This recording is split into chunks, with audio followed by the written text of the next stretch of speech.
tiempo en el que el cabello de Chuck Norris tenía el color del fuego joven, rojo, dorado a ratos, pero aquel cabello rojizo que alguna vez brilló bajo las luces del cine fue apagándose poco a poco, como una hoguera que aprende a convertirse en ceniza. Por eso a sus 80 años, Chuck sabía que ya no quedaba rastro de aquel rojo, ni de aquel rubio, solo quedaban canas. Pero había algo en él que nunca cambió. Una frase que su madre le enseñó cuando apenas era un niño que todavía no sabía quién llegaría a ser. Un versículo del libro de los Proverbios: instruye al niño en su camino, y aun cuando fuere viejo no se apartará de él. Proverbios 22:6. Y así pasaron los años, y en sus últimos meses se le veía a Chuck Norris con una Biblia. Jamás se apartó de ese camino que le enseñó su madre, y lo aprendió desde su infancia cuando su madre, doña Vilma Scarberry, lo llevaba a una iglesia cristiana evangélica. Uno de esos mitos más fascinantes de Chuck Norris era que se decía que era inmortal, pero hoy ha quedado oficialmente desmentido. Chuck, especialista en artes marciales, actor, productor y hasta guionista en sus últimos años, figura esencial de la cultura pop de los 60, 70, 80 y 90 y hasta hoy, se iba de este mundo el 19 de marzo del 2026 en horas de la mañana. Eso contaba su familia, así que tenemos que creerlo, a pesar de que él mismo se burlaba del destino, como lo hizo en su libro The Official Chuck Norris Factbook, donde decía que llevaba años en el otro mundo, pero no se habían atrevido a decírselos. Así que nos imaginamos que la parca traicionera lo habría encontrado desprevenido. El 10 de marzo había cumplido los 86 años, es decir, 9 días antes de partir, y decía: agradezco otro año, buena salud y la oportunidad de seguir haciendo lo que más me apasiona. Gracias a todos por ser los mejores fans del mundo. Su apoyo a lo largo de los años ha significado muchísimo para mí. Unas palabras que acompañaban una sesión de entrenamiento en la que seguía demostrando que el hombre que se había enfrentado a Bruce Lee en su película más legendaria, Enter the Dragon, seguía en plena forma. Chuck, quien nacería como Carlos Ray Norris en Oklahoma en 1940, nunca imaginó en su juventud que sería una estrella de cine. Era un hijo abnegado que ayudaba a su madre y a sus hermanas hasta que Corea se cruzó en la vida tranquila que llevaba. Se fue a ese país como miembro de la policía militar estadounidense y descubrió la versión coreana del taekwondo, el Tang Soo Do, y de allá no regresó a su casa siendo la misma persona. La paradoja en todo, ni siquiera volvió con el mismo nombre. Tras su regreso de Corea, se cambió el nombre de Carlos Ray a Chuck. Así que adiós, Carlos. Hola, Gloria. Bienvenida, diría. No conforme con importar un arte marcial casi desconocido, en Occidente decidió especializarse un poco con sus propios talentos. Añadió algo Muay Thai, wrestling, Brazilian Jiu-Jitsu y karate a lo que la gente llamaba el sistema de Chuck Norris. Un arte marcial tan poderoso y fuerte que era capaz de llevar hasta el más recio de los pantalones. Sí, pantalones. Y yendo en ese camino, Norris se vio obligado a crear su propia marca de ropa, los Chuck Norris Action Pants, que parecía algo salido de la mente de un guionista de Los Simpsons, pero son totalmente reales, aunque no lo creas. Y aunque no se hizo famoso por sus diseños, sino por la fama como profesor de artes marciales que lo acercó a Hollywood. Y luego crearía una cadena de gimnasios. Entrenó a algunas de las estrellas más relevantes de Hollywood, como el por entonces popular Michael Landon o Steve McQueen. El protagonista de Bullitt fue quien le sugirió que tenía un don para la interpretación, y terminó haciendo caso a Chuck. Sería Bruce Lee quien le dio su primer gran papel en la pantalla. Sería su archienemigo en El Furor del Dragón, Enter the Dragon. Solo había un problema. ¿Cuál? Tenía que dejarse ganar. Cosas del guión.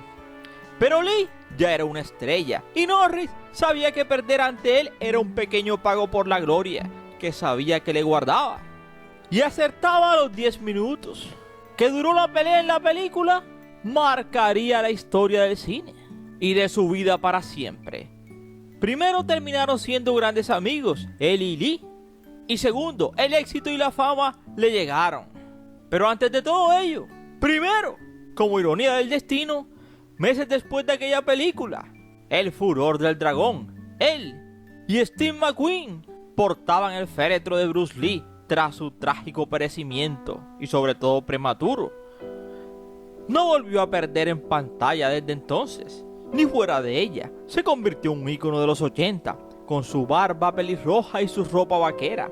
Tenía cierto aire de americano medio, más que otros ídolos del cine de mampostería, como Stallone o Schwarzenegger. Sabía pelear, tenía carisma y el patriotismo desmelenado de la era Reagan era un escenario perfecto para él. Se consagró gracias a películas como El lobo solitario en la trilogía de Desaparecido en acción. Aunque ningún personaje le proporcionó más fama que el de Ranger de Texas, como Cordell Walker Ranger de Texas. Se emitió durante 8 temporadas y a sus 86 años seguía en activo y con un título en capilla, una película de zombies junto a Vanilla Ice.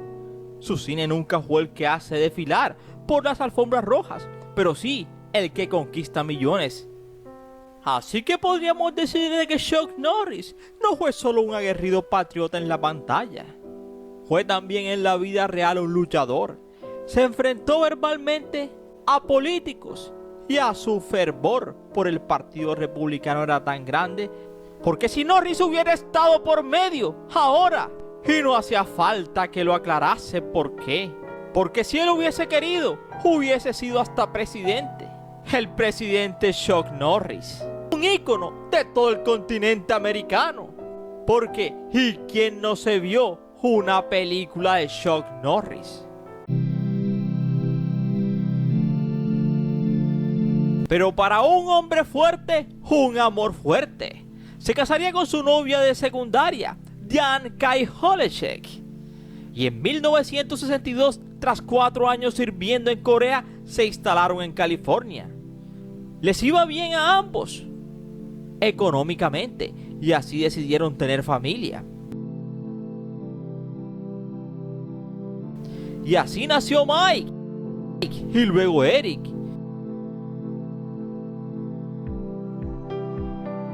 Y fruto de una infidelidad nació Dina, de quien el actor desconocía su existencia hasta que ella se puso en contacto con él en 1991 y él la aceptó inmediatamente. No necesitó ADN ni análisis de sangre, declaró tiempo después, ya que en el momento de la presentación formal él sintió como si la conociera de toda la vida y le dijo: ven, hija.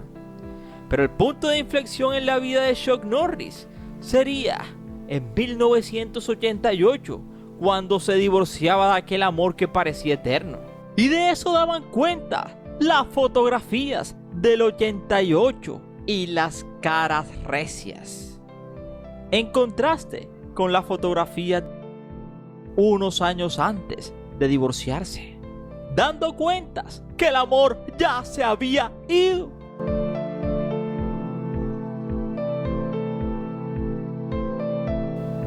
Y aquí cabría una pregunta: ¿puede un hombre borrar de su corazón a su primera novia, a su primera esposa, a la mujer del proceso?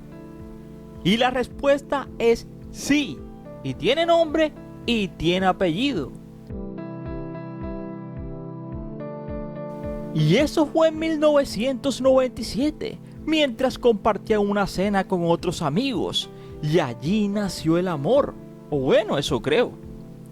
Después de que ella interpretara un pequeño papel en Walker Ranger de Texas, y el legendario actor quedó prendado con la chica. La invité a cenar esa noche, quería conocerla mejor, así que le pedí que volviera a Dallas lo antes posible. Regresó un par de semanas después y nuestra amistad se convirtió entonces en un noviazgo. En poco tiempo me enamoré perdidamente de esa rubia. Eso escribía el intérprete en su libro Again All Outs, My History, del año 2004. Además de su biografía, Norris también escribió un libro de ficción de corte cristiano evangélico, Trailers con trasfondos religiosos. Pero sería en 1998 cuando el actor contrajo matrimonio con la modelo Gina O'Kelly, casi 25 años menor que él. La pareja tuvo 2 hijos, a los gemelos Dakota y a Daniel. Cuando en 2013 a su esposa le diagnosticaron artritis reumatoidea, Norris dejó prácticamente de lado sus quehaceres profesionales y se volcó a su cuidado. Abandoné mi carrera cinematográfica para dedicarme a Gina. Toda mi vida ha estado dedicada para que tuviera la mejor calidad de vida. Creo que es muy importante. La estrella aseguraba que se habían gastado más de $2 millones en su tratamiento y que no le importaba. Así que no simplemente era un superhéroe en la pantalla, sino también en la vida real. Un hombre que se mantuvo al pie de batalla con su esposa enferma y que no la abandonó, demostrando que hay hombres que aman y que Chuck era un verdadero superhéroe de la vida real.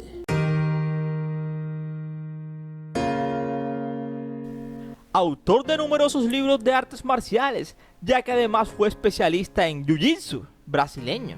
Así que durante casi 3 décadas, Gina O'Kelly no solo fue la esposa de una estrella, sino también su compañera incondicional, socia en proyectos y aliada en causas sociales. Así que hoy, mientras el mundo despide a una leyenda del cine y las artes marciales también reconoce la historia de amor y compromiso que marcó su vida, la figura de Gina emerge como parte esencial de ese legado, recordando que detrás de cada gran ícono muchas veces hay una historia compartida que merece ser contada. Como aquella empresa de agua potable llamada embotelladora SeaForce, que hoy en día es una de las más vendidas en todo Estados Unidos. Hoy, Gina se desempeña como CEO y ahora también será directora ejecutiva, ya que su marido pereció. Sin duda alguna, un amor de leyenda para otra leyenda, porque tenía 86 años y había vivido menos de lo que sus fanáticos esperaban, porque durante décadas hubo quienes pensaron que practicar artes marciales y dominar la mente era suficiente para vivir toda la vida. Falso, rotundamente falso. El cuerpo envejece, el tiempo cobra y la vida siempre pasa factura.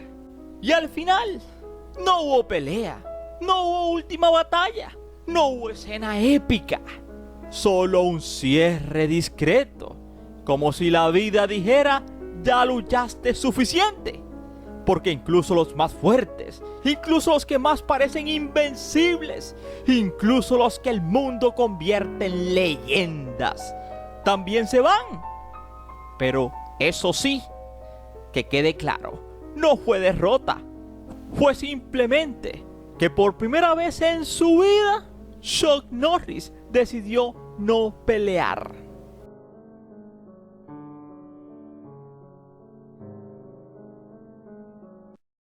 Y esperamos que te haya gustado este interesante video. No sin antes decirte gracias por preferirnos. Cada día somos más y tú eres nuestra estrella. Yo soy Ernie y aquí termina esta historia.